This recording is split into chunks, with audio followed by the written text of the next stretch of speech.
தெரிந்து கொண்டீரே ஸ்தோத்திரம் ஸ்தோத்திரம் ஸ்தோத்திரம்.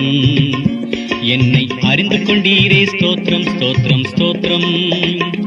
என்னை தெரிந்து கொண்டீரே ஸ்தோத்திரம் ஸ்தோத்திரம் ஸ்தோத்திரம். என்னை அறிந்து கொண்டீரே ஸ்தோத்திரம் ஸ்தோத்திரம் ஸ்தோத்திரம். என்னை அழைத்து கொண்டீரே ஸ்தோத்திரம் ஸ்தோத்திரம் ஸ்தோத்திரம். என்னை பிழைக்க வைத்தீரே ஸ்தோத்திரம் ஸ்தோத்திரம் ஸ்தோத்திரம்.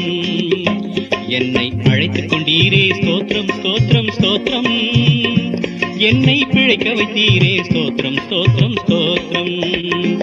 என்னை தெரிந்து கொண்டீரே ஸ்தோத்திரம் ஸ்தோத்திரம் ஸ்தோத்திரம். என்னை அறிந்து கொண்டீரே ஸ்தோத்திரம் ஸ்தோத்திரம் ஸ்தோத்திரம். கவலை தொல்லை விசாரித்தீரே ஸ்தோத்திரம். கண்ணீர் யாவையும் துடைத்து விட்டீரே ஸ்தோத்திரம். என் கவலை தொல்லை விசாரித்தீரே ஸ்தோத்திரம்.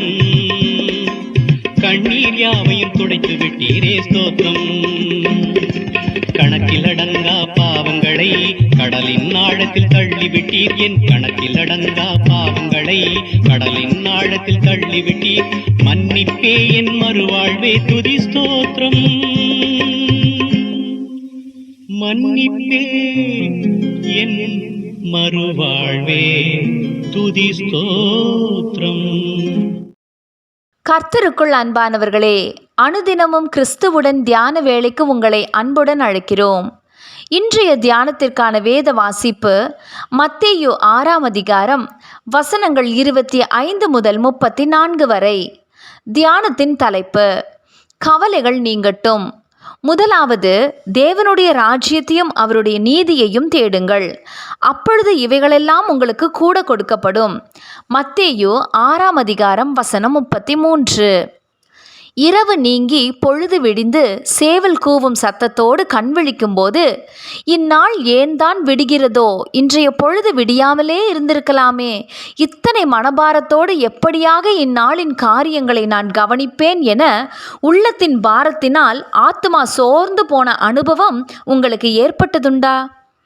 அப்படியாக உலகத்தின் பாரங்களினால் கவலையடைந்த மனிதனுக்கு ஆண்டவர் இயேசு கொடுக்கும் அழைப்பு என்னவென்றால், உன்னை சுற்றிலும் இருக்கும் இயற்கையை சற்றே கவனித்துப் பார் என்பதாகும்.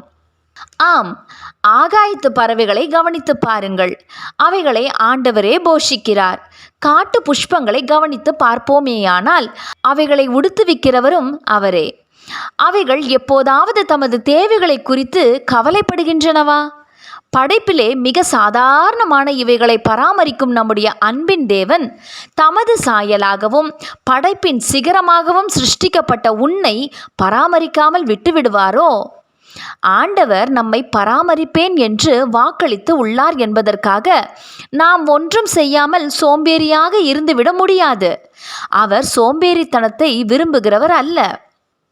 சோம்பேறியின் கைகள் வேலை செய்ய சம்மதியாததினால் அவன் ஆசை அவனை கொல்லும். நீதிமொழிகள் 21ஆம் அதிகாரம் வசனம் 25. பறவைகளானாலும் அவை இரை தேடி செல்ல வேண்டும்.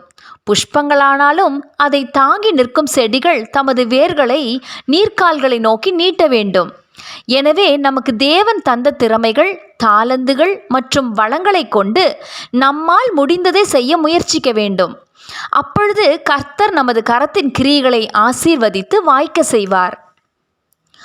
ஆம் பிரியமானவர்களே, வெறுமனே அமர்ந்திருந்து அந்த நாளை குறித்து கவலைப்பட்டு கொண்டிருப்பதால் நமக்கு ஒரு நன்மையும் ஏற்பட போவதில்லை.